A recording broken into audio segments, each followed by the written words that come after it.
When is the best match really the worst match? Next. So the Viper is going to WrestleMania to face Drew McIntyre for the Undisputed WWE Championship by winning the Elimination Chamber match. Or is he? Oh boy. A couple weeks ago I said that everyone should just relax because we were 2 months away from WrestleMania 42, and that was plenty of time for WWE to get their plans in order and give us a great WrestleMania card. After all, a WWE insider said that they shouldn't change the plans because the plans are good. Of course, after that, we saw reports that WWE is in panic mode, both creatively and with marketing. And you know what? I don't care about their marketing, and I also don't care if they sell any tickets because those prices are just too high, no matter who's on the card. And I'm also stunned that they'd be so heartless as to implement a blackout for watch parties around Vegas as a way to ruin fun and force people to pay those exorbitant prices to show up in Allegiant Stadium. But what I do care about is having awesome matches, so is WWE about to panic with the Undisputed WWE Championship. So against all odds, reports indicate that WWE is about to fall backward into the right match that we should have had all along, Cody Rhodes versus Randy Orton. Or at least all along as soon as Seth Rollins got injured, which is exactly what I said in my Booking the World Heavyweight Championship through WrestleMania 42 video that came out right after Seth Rollins' injury. But we've been on quite a roller coaster ride to get there, should this happen. So let's go with a brief recap. And after beating John Cena at SummerSlam, Cody Rhodes' first defense was against Drew McIntyre at WrestlePalooza, and after an interlude for the Crown Jewel Championship, Rhodes took a DQ loss to McIntyre by bashing him in the head with the title during an impromptu match. But that only happened because someone took out Jacob Fatu backstage to prevent him from a one-on-one number one contenders match against McIntyre.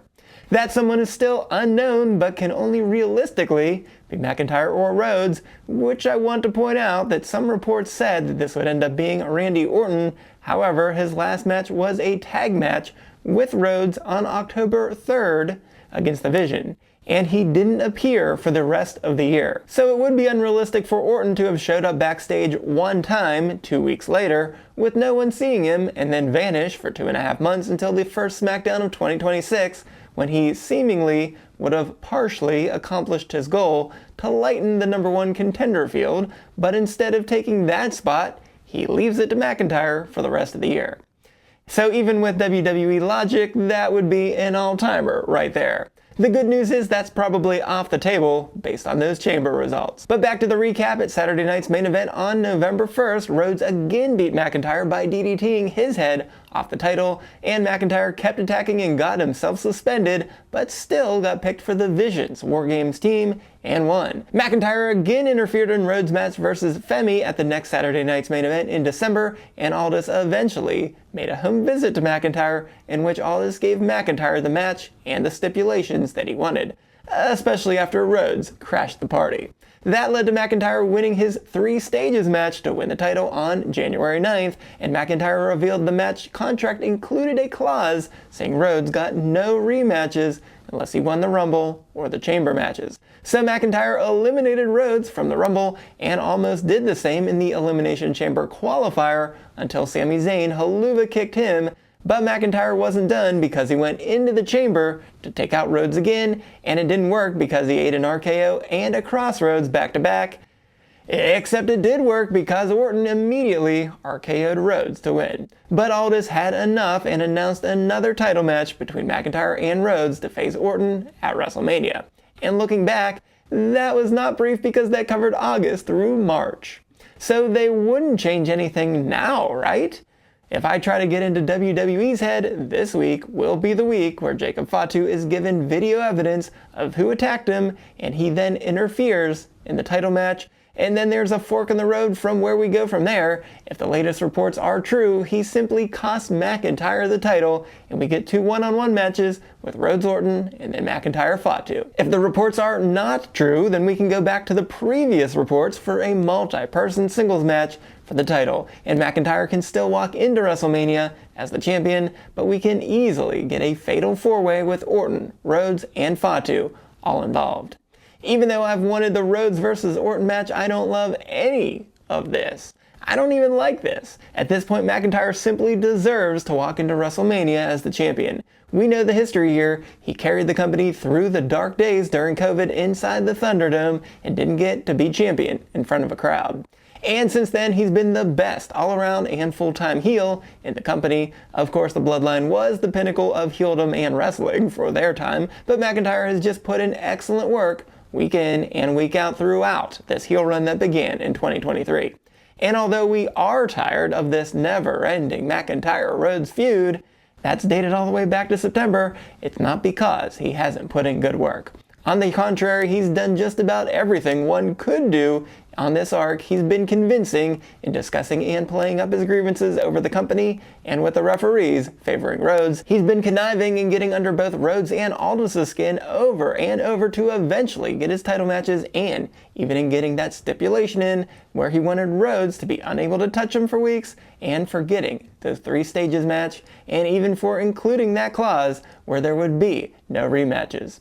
He even got to compete in the War Games match against Rhodes while he was suspended from SmackDown, and he's also been a proud champion, saying that he promised to walk back into European arenas as the champion, and then he actually did it. And he even had a surprising babyface promo about the title itself when Punk and Reigns failed to give it the proper respect in their first encounter. And now he's been vicious to prevent Rhodes from getting another title shot by interfering time and time again to make sure that the clause continues to be enforced. After all, McIntyre's interference in the Rumble, the qualifier, and the Chamber was legal, as all 3 of those matches were no DQ matches, so he could not be at fault for his actions since they were all allowed within the rules of the matches. Pretty smart. So McIntyre deserves to be in the championship match, and Orton has earned it by winning that Chamber match. And it seems to me that WWE has now booked itself into a corner because no matter what they do, it's now the wrong answer. And I say that after having already said that Rhodes Orton was the right answer. But again, that's due to booking and not due to getting the right spot. So let's say you just had to have Cody Rhodes beat John Cena at SummerSlam. So going from there, they really already knew they wanted Rhodes to be in one of those WrestleMania main events. So they either should have had the conviction to keep the title on him the entire time, no matter what, or they needed to get him off of that title well before January 9th, 2026. Had they done it on WrestlePalooza right there, not only would it have shocked everyone, it would have immediately turned that show from a complete dud to start the ESPN Unlimited era to something that was much more memorable. Instead, they seemingly shifted from the former plan to the McIntyre as champion plan at the last minute, so if they thought the Rhodes title reign was too stale to continue from January to April, why did they think they could do something without him turning heel in the meantime that would have made things better?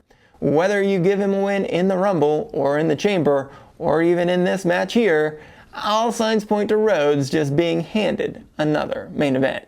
And while a Chamber win would have been predictable, and they did indeed decide to mess with my pick there, it at least would have been an earned win, and he'd at least be the true challenger. Now he's getting a title match that he hasn't actually earned, and in fact, Rhodes has never actually deserved a title shot less than he does right now. Because since beating McIntyre at WrestlePalooza, which is now over 5 months ago, Rhodes has lost his previously nearly indestructible mojo and is just 4-7-3, and that's just a 36.36% winning percentage. These losses aren't just all worthless tag matches either. He lost the Crown Jewel Championship, he lost at War Games, he lost in the Rumble without even making the Final Four, and now he's also lost inside the Elimination Chamber.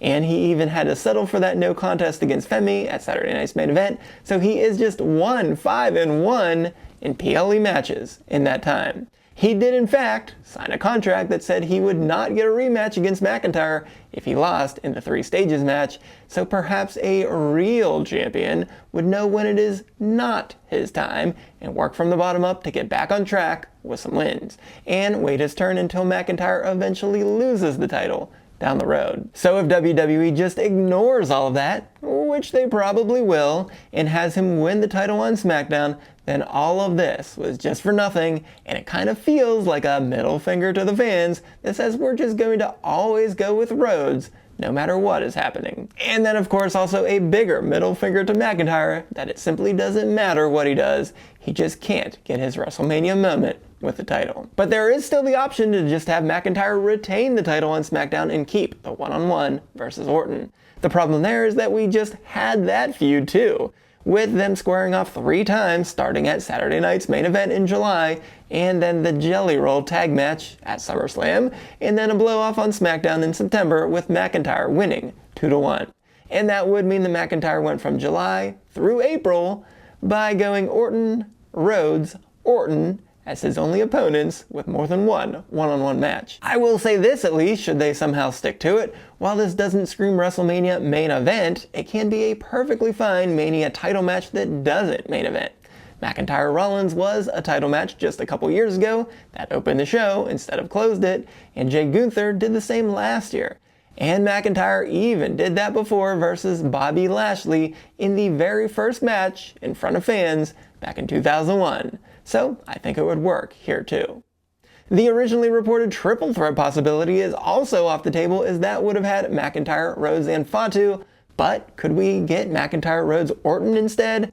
I don't think that makes any sense. There is simply no reason for Orton to interfere on SmackDown to set that up, and either way, that's unfortunate, as triple threats have been pretty consistently great to excellent, especially at last year's WrestleMania. But as I said off the top, we could go with a fatal 4-way with Fatu interfering here, and there is at least logic in going that route. McIntyre can hold the title into Mania, Orton has his ticket punched already, Rhodes can get his last chance seemingly taken away from him, only to get another shot when Fatu interferes here, and when it's finally revealed that McIntyre did indeed take out Fatu back in October, despite his many denials, well, Fatu's then re-deserving of his chance that he lost out on back in October, and his insistence to Aldis that he's not waiting much longer for a shot, well, Aldis is just gonna give him that shot. But the last time a men's WWE, World Heavyweight, or Universal Championship match was a fatal 4-way or larger was all the way back at WrestleMania 2000, when Triple H retained by beating The Rock, Mick Foley, and The Big Show in an elimination match with a McMahon in each corner. And no one's going to remember that WrestleMania as one of the all-time greats, so it is a bit risky. Nonetheless, there really only seems to be 3 options, and they all give me the ick for one reason or another. But of those 3 choices, here's the order that I want to see. Number 1, McIntyre versus Orton. Only because McIntyre deserves this, and they created the chamber match for a reason, so I'd love to see them actually stick to their guns that they set out here. But I also find this the least likely. Number 2, the Fatal 4-Way, because it at least should be fun, and it at least feels like something that you could squint and say they've been working to have fit into the storylines since Fatu's injury back in October. And number 3, Rhodes versus Orton, and that's with me saying it is the best and the right match for the last 6 months, but they simply booked this out of existence and reality as far as I'm concerned. And it would be an epic failure in storytelling to go with this match. Will we be in our feels when they harken back to the old times? Yes, we will, but they could have done that at any time, and they also could have made this way more compelling with either man turning heel in much the same way that KO did last year. But this just isn't the best right now, because now needs to be McIntyre's time. So don't ruin this for McIntyre right now. Just let him walk into WrestleMania as the champion, no matter who or no matter how many men that he's up against. So back to the beginning, is this a panic by WWE? Absolutely. Ugh, I'm sure I'm not the only one who's disappointed by this report, but let's hope something changes before the bell rings tonight. But like many of the recent panic moves by WWE, I'm not keeping my fingers crossed. But if you missed my review of the chamber matches, be sure to go right on over here and use your fingers to click on this video. So until next time, I am the SportsZu, and this has been a podcast that needs a new name.